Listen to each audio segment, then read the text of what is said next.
नमस्कार, प्रादेशिक समाचार के साथ मैं आसिया नाजली। पहले मुख्य समाचार। प्रधानमंत्री नरेंद्र मोदी की अध्यक्षता में अफगानिस्तान में सुरक्षा की स्थिति पर हुई चर्चा। विदेश मंत्रालय काबुल में फंसे भारतीयों को वापस लाने के लिए प्रयासरत। मुख्यमंत्री हेमंत सोरेन आज साहिबगंज में बाढ़ प्रभावित क्षेत्रों का करेंगे हवाई दौरा। अधिकारियों को बाढ़ राहत तैयारियों में तेजी लाने के दिए निर्देश। देश भर में 56 करोड़ से अधिक कोविड टीके लगाए गए। राज्य में टीकाकरण अभियान के तहत एक दिन में 90,000 से अधिक लोगों को मिली टीके की डोज। और खेल मंत्री अनुराग ठाकुर ने विश्व युवा तीरंदाजी चैंपियनशिप के विजेताओं को दी बधाई। झारखंड की कोमलिका बारी को दी शुभकामनाएं। और समाचारों से पहले एक जरूरी संदेश। देश भर में 18 वर्ष से अधिक आयु के सभी लोगों के लिए सरकारी केंद्रों में निःशुल्क टीकाकरण अभियान चलाया जा रहा है। हमारे युवा श्रोताओं से अपील है कि वे कोविड रोधी टीका जरूर लगवाएं और दूसरों को भी इसके लिए प्रेरित और सहयोग करें। कोरोना महामारी के प्रति आप कोई भी लापरवाही ना बरतें, क्योंकि कोरोना अब भी हमारे लिए बड़ा खतरा बना हुआ है। जब तक आवश्यक ना हो घर से बाहर ना निकलें और इन आसान उपायों का पालन करें। मास्क लगाएं, 2 गज की सुरक्षित दूरी बनाए रखें, बार बार हाथ धोएं और चेहरा साफ रखें। कोविड से संबंधित जानकारी और मार्गदर्शन के लिए राष्ट्रीय हेल्पलाइन नंबर काम कर रही है। इनके नंबर है 011-2397-8046 और 1075। इसके अलावा राज्य हेल्पलाइन नंबर 104 डायल कर समस्या का त्वरित समाधान लिया जा सकता है। और अब समाचार विस्तार से। प्रधानमंत्री नरेंद्र मोदी ने कल शाम सुरक्षा संबंध मंत्रिमंडलीय समिति की बैठक की अध्यक्षता की। सरकारी सूत्रों ने बताया कि बैठक में अफगानिस्तान की स्थिति के बारे में विचार विमर्श किया गया। रक्षा मंत्री राजनाथ सिंह, गृह मंत्री अमित शाह, वित्त मंत्री निर्मला सीतारमण, प्रधानमंत्री के प्रधान सचिव डॉक्टर पीके मिश्रा, राष्ट्रीय सुरक्षा सलाहकार अजीत डोभाल, कैबिनेट सचिव राजीव गौबा, विदेश सचिव हर्षवर्धन श्रृंखला बैठक में उपस्थित थे। दूसरी तरफ विदेश मंत्रालय ने कहा है कि काबुल में मौजूदा स्थिति को देखते हुए भारतीय दूतावास के कर्मियों को जल्द से जल्द वापस लाने का फैसला किया गया। ये प्रक्रिया 2 चरणों में पूरी की गई। भारत अफगानिस्तान में बिगड़ती सुरक्षा स्थिति को देखते हुए अपने सभी नागरिकों के लिए समय समय पर यात्रा और सुरक्षा परामर्श जारी करता रहा है। अफगानिस्तान में मौजूद लोगों से जल्द भारत लौटने का आग्रह किया गया था, जबकि अन्य को अफगानिस्तान की यात्रा से बचने का परामर्श दिया गया था। विदेश मंत्रालय ने कहा कि अफगानिस्तान में अनेक भारतीय फंसे हैं। उनमें से कुछ अन्य देश के संगठनों के कर्मचारी हैं। भारत की तत्कालिक प्राथमिकता अफगानिस्तान में फिलहाल मौजूद सभी भारतीय नागरिकों के बारे में सटीक जानकारी हासिल करना है।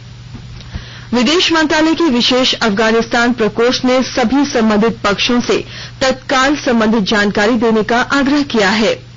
इस प्रकोष्ठ के नंबर हैं 011-490-16783, 490-16784 और 490-16785। व्हाट्सएप नंबर है 80106-11290। नंबर एक बार फिर से सुन लें, 80106-11290। भारतीय नागरिकों के बारे में जानकारी situation@mea.gov.in पर ईमेल भी की जा सकती है। विदेश मंत्रालय ने कहा है कि अफगानिस्तान के नागरिकों के लिए ई आपात वीजा केंद्र के जरिए वीजा सेवाएं जारी रहेंगी। यह सुविधा indianvisaonline.gov.in/evisa/registration पर ई वीजा पोर्टल के जरिए हासिल की जा सकती है। विदेश मंत्रालय ने कहा कि अफगानिस्तान में सिख और हिंदू समुदाय के नेताओं से आग्रह मिले हैं और मंत्रालय उनके संपर्क में है। विदेश मंत्रालय ने कहा है कि अफगानिस्तान से आवागमन की मुख्य चुनौती काबुल हवाई अड्डे की संचालन स्थिति है। विदेश मंत्री ने अमेरिकी विदेश मंत्री सहित अन्य सहयोगियों के साथ उच्च स्तर पर स्थिति के बारे में चर्चा की है। विदेश मंत्रालय ने कहा कि भारत सरकार अपने सभी नागरिकों की सुरक्षित वापसी के लिए प्रतिबद्ध है और काबुल हवाई अड्डे पर वाणिज्यिक उड़ानें शुरू होते ही उड़ानों की व्यवस्था की जाएगी। संयुक्त राष्ट्र ने कहा है कि अफगानिस्तान में तालिबान के कब्जे के बाद मानवाधिकारों के गंभीर उल्लंघन पर विचार करने के लिए संयुक्त राष्ट्र मानवाधिकार परिषद अगले सप्ताह 24 अगस्त को विशेष सत्र का आयोजन करेगी। संयुक्त राष्ट्र ने कल कहा कि लगभग 90 देशों के अनुरोध पर यह सत्र आयोजित किया जा रहा है। संयुक्त राष्ट्र की अस्थायी सूची के अनुसार ब्रिटेन और फ्रांस ने सत्र बुलाने के लिए प्रस्ताव का समर्थन किया है, जबकि चीन और रूस समर्थन नहीं कर रहे हैं। अमेरिका इस प्रस्ताव के समर्थक देशों में शामिल नहीं है। अमेरिका का दर्जा पर्यवेक्षक देश के रूप में है। मुख्यमंत्री हेमंत सोरेन आज साहिबगंज जिले में गंगा नदी में बाढ़ से उत्पन्न संकट की स्थिति का हवाई सर्वेक्षण करेंगे। श्री सोरेन के निर्देश पर कल आपदा प्रबंधन विभाग के अधिकारियों ने साहिबगंज के बाढ़ प्रभावित क्षेत्र का हवाई निरीक्षण किया था। सचिव आपदा प्रबंधन विभाग अमिताभ कौशल, सचिव जल संसाधन विभाग प्रशांत कुमार और कृषि विभाग के निदेशक सुभाष सिंह की ओर से संयुक्त रूप से साहिबगंज में गंगा नदी में बाढ़ से उत्पन्न संकट की स्थिति की समीक्षा की गई। अधिकारियों ने साहिबगंज के सदर और राजमहल प्रखंड के शहरी क्षेत्र, ग्रामीण क्षेत्र और मेहरापुर कोस्टल एरिया का हवाई सर्वेक्षण किया। हवाई सर्वेक्षण के बाद शहरी क्षेत्र में फेरी घाट से नाव से भारतीय कॉलोनी, हबीबपुर, चानाबाग तक नदी के किनारे बाढ़ की विभीषिका का जायजा लिया। आपदा प्रबंधन विभाग के सचिव ने साहिबगंज के उपायुक्त और जिले के वरीय पदाधिकारियों के द्वारा बाढ़ राहत की तैयारियों को देखते हुए आपदा प्रबंधन में निहित नियमों का पालन करते हुए बाढ़ पीड़ितों को त्वरित राहत देने का निर्देश दिया। सूचना और प्रसारण मंत्रालय ने जन भागीदारी और जन आंदोलन की भावना के तहत आजादी का अमृत महोत्सव मनाने के लिए कई कार्यक्रमों की एक श्रृंखला तैयार की है। इसका उद्देश्य नए भारत में बलिदान और देशभक्ति की भावना का स्मरण सुनिश्चित करना है। प्रादेशिक समाचार एकांश रांची भी आज से आजादी का अमृत महोत्सव क्विज का आयोजन कर रहा है। आजादी के 75 वर्षों का पर्व अमृत महोत्सव, आइए हम मनाएं आकाशवाणी समाचार रांची के साथ आजादी का अमृत महोत्सव। अमृत महोत्सव क्विज में स्वतंत्रता आंदोलन में झारखंड के योगदान पर आधारित प्रश्नों का सही उत्तर देकर बने अमृत महोत्सव क्विज के विजेता 18 अगस्त से प्रत्येक बुधवार शाम 7 बजे प्रसारित होने वाले प्रादेशिक समाचार के दौरान पूछे गए प्रश्न का सही उत्तर देने वाले प्रथम 10 प्रतिभागियों में से लकी ड्रॉ द्वारा चुना हुआ एक प्रतिभागी इनाम का हकदार होगा। इसके लिए सुनते रहिए आकाशवाणी रांची का प्रसारण।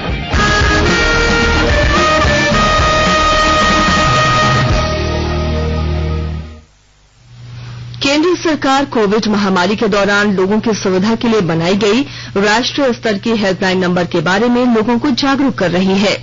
सूचना और प्रसारण मंत्रालय अपने विभिन्न विभागों के माध्यम से इन हेल्पलाइन के बारे में जागरूकता बढ़ा रहा है। विभिन्न हेल्पलाइन नंबर इस प्रकार हैं। कोविड संबंधी सवालों के जवाब देने के लिए स्वास्थ्य और परिवार कल्याण मंत्रालय की हेल्पलाइन है 1075। राज्य हेल्पलाइन नंबर है 104। महिला और बाल विकास मंत्रालय की चाइल्ड हेल्पलाइन है 1098। वरिष्ठ नागरिकों के लिए सामाजिक न्याय और अधिकारिता मंत्रालय की हेल्पलाइन है 14567।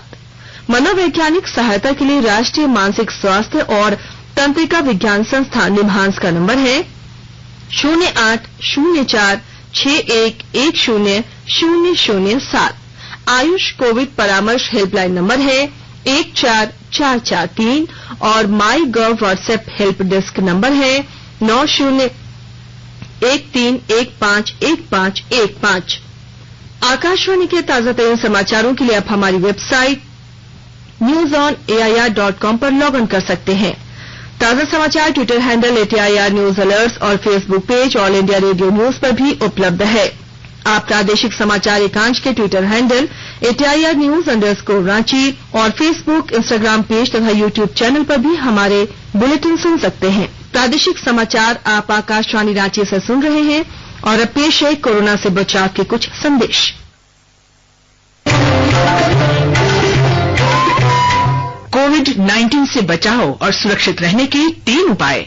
मास्क लगाएं, 2 गज दूरी है जरूरी, सुरक्षित दूरी रखें, हाथ और मुंह साफ रखें।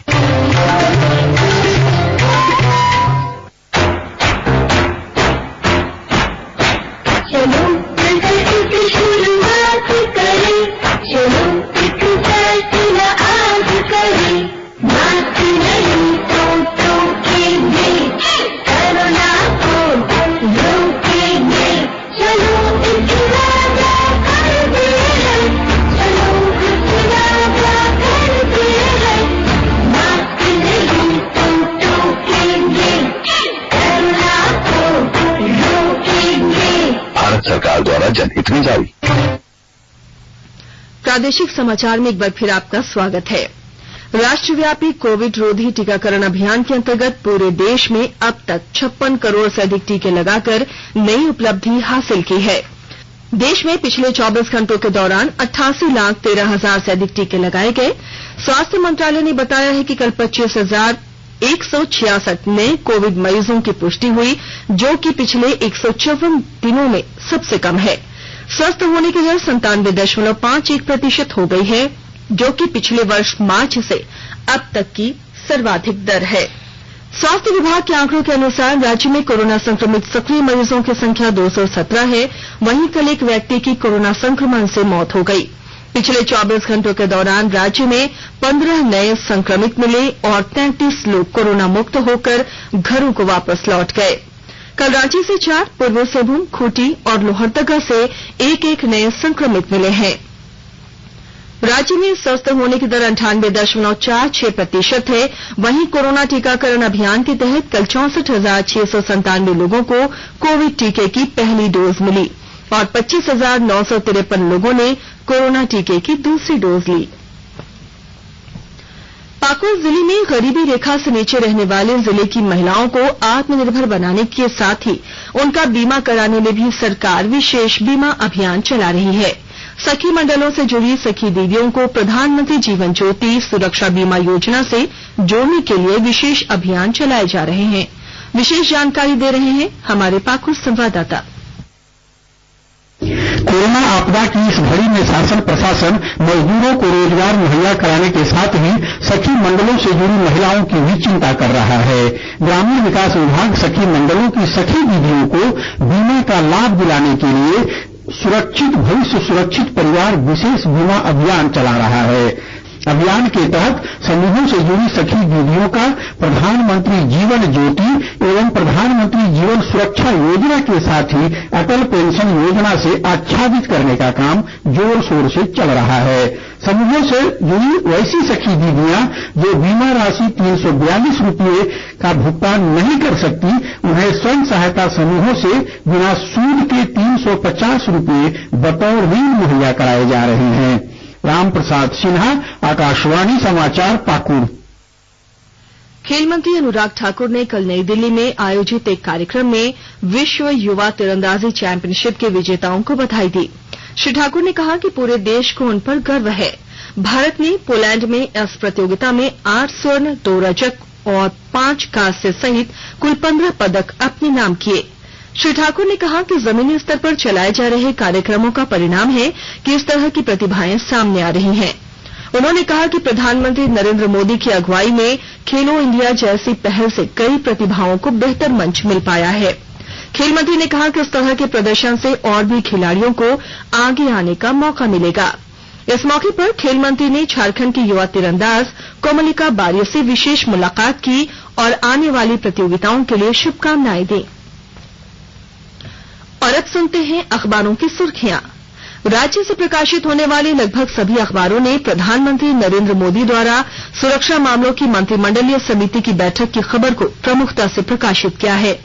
प्रभात खबर ने लिखा है, राज्य में दलीय आधार पर पंचायत चुनाव कराने पर विचार कर रही है सरकार।